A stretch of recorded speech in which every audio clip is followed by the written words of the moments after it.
recent years, prostitution and pornography have been slowly rebranded and legalised under the term sex work.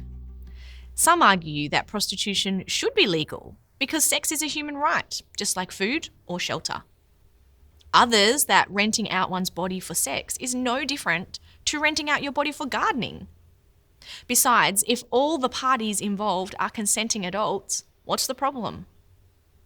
Because God tells us that sex was always given as a holy gift, a binding together of man and wife in a special relationship, and how prostitution and pornography violates that. Let's start with prostitution.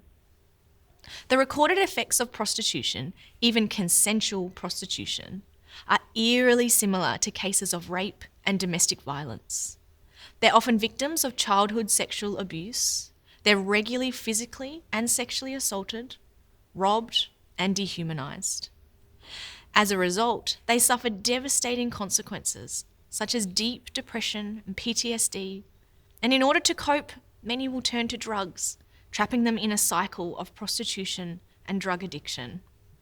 But the biggest reason prostitution is so abhorrent in God's eyes is that it takes the act of sex, a holy gift He gave us for the expression of love and profound intimacy in a special relationship, and twists it into an exploitative act. And pornography is just like it. It is a destroyer of intimacy, isolating us in a spiral of addiction and dependency. It artificially inflames our lusts whilst deadening the actual pleasure we get from sex.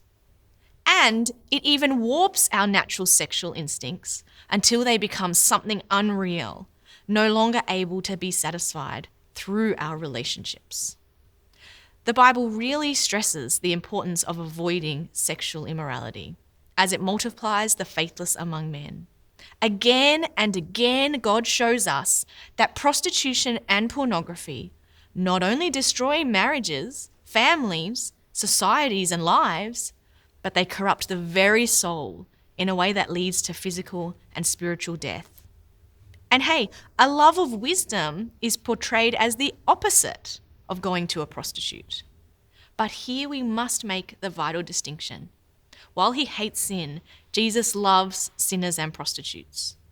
One of Jesus' ancestors was a prostitute named Rahab, and she was called out of that life and held up in the New Testament as a shining example of good faith and works.